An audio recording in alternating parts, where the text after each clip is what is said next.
At the same time খুব happy যে মানে তামিম ভাই আসার পরেই আমাদের সব কিছু স্টার্ট হয়ে গেছে। সো আমার কাছে মনে হয় মোস্টলি প্লেয়াররাও হ্যাপি আছে যে না অ্যাটলিস্ট তাদের খেলাটা মাঠে ফিরছে। না অবশ্যই প্রত্যাশা খুবই ভালো। লাস্ট ইয়ার আমরা চ্যাম্পিয়ন হয়েছিলাম 4th ডেতে। আমাদের টিমটাও খুব ভালো টিম। সো টাইম আমার কাছে মনে হয় এই ম্যাচটা ভালো খেলাটা খুবই ইম্পর্টেন্ট আমাদের জন্য। সিলেটের মাঠে শুরু হচ্ছে, উদ্বোধনটা সিলেটের মাঠে হচ্ছে। সিলেটের মানুষদেরকে আহ্বান জানাবেন কিনা খেলা উপভোগ করার জন্য? অবশ্যই যখনই দর্শকরা আসে আমরা খুব আনন্দিত হই।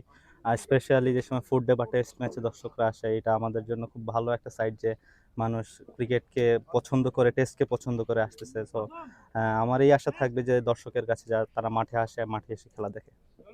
এই এই লিগ নিয়ে আসলে প্রচারণা কেমন দেখছেন? আসলে কি ধরনের টুর্নামেন্ট যেহেতু হচ্ছে এটা, কি ধরনের উচ্ছ্বাস দেখতে পাচ্ছেন? প্রচারটা আমার কাছে মনে হয় একটু কম হয়েছে যেহেতু টাইম একটা শর্ট ছিল।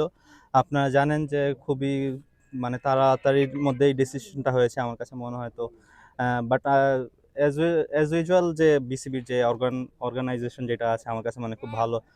অন টাইমই সব কিছু হচ্ছে। তো আমি হ্যাপি আছি। সেক্ষেত্রে অনুশীলন বা যে প্রস্তুতির যে বিষয়টা না অনুশীলন তো আমরা সবাই ন্যাশনাল টিম যারা ছিলাম আমাদের যে 37 জনের একটা ক্যাম্প হয়েছে, রেড বলের আলাদা ক্যাম্প হয়েছে, হোয়াইট বলের আলাদা ক্যাম্প হয়েছে, সবাই প্র্যাকটিসের মধ্যে ছিল। বাইরের যারা ছিল আমার কাছে মনে হয় তারাও সবাই রেসপন্সিবল, তারাও প্র্যাকটিসে ছিল। তো প্র্যাকটিসে খুব একটা ঘাটতি নাই, হয়তো টিমটা একটু লেটে এসেছে, but at the same time আমি বলবো যে প্র্যাকটিসে কোনো ঘাটতি নেই। টিম কম্বিনেশন ঠিক আছে কিনা, কোনো সমস্যা আছে না কিনা? আমাদের তো বললামই টিম কম্বিনেশন ঠিক আছে আমাদের, বরঞ্চ আমাদের টিম কম্বিনেশন করতে একটু ডিফিকাল্ট হবে যেহেতু আমাদের মোস্টলি প্লেয়ারই ন্যাশনাল টিমের প্লেয়ার, রেড বলের প্লেয়ার। সো বাট আমি হ্যাপি যে এই এই হেলদি কম্পিটিশনটা আছে আমাদের, তো এটাই। আপনারা দেখতেই পাচ্ছেন যে অলরেডি চেঞ্জ হয়েছে যে আমাদের ডিপিএল হওয়ার কোনো কথাই ছিল না। অলরেডি আমরা প্লেয়ার বাই চয়েস হয়েই গেছে। তো স্টার্ট হয়ে গেছে যে মানে সবগুলো লিগ আবার স্টার্ট হয়ে গেছে, সব ক্লাব খেলতে ইচ্ছুক। বিসিএলও অনগোয়িং, যে বিসিএলও হচ্ছে এক টেস্ট ম্যাচের আগে।